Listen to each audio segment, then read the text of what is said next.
Sa gilid ng kalsada, putik tagos at sinelas, mabigat na amoy ng basa. Kalsadang bato, umupo, alulong ng jeep na nag-aalangan humataw. Ulam bumubuhos, lupa umuusad, klase pinatigil, mga bakanting upuan nag-iinit. Mga mukha sa bintana tingin, nakaambang pa yung pumipislit sa hangin. May batang naglalaro ng bahaghari sa latag ng tubig, sa pinampaa mukhang lamat, nanayakap sa bag ng bigas. Pulso kumakabog, radyo tumutunog ng pangalan ng ulan. Bawat kanto may kwentong pumipiga ng hininga, tambay nagpipilit ng ngiti, tulay kumikirot, tulay na dati ay buntok.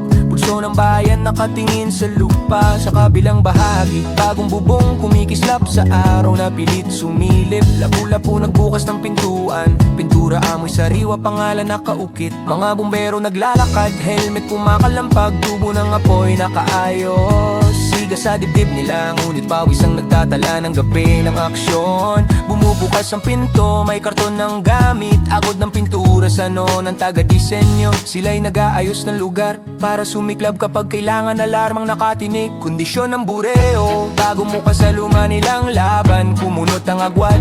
Ngunit ang ulan sa labas, di nagtatangi kung sino ang handa o hindi.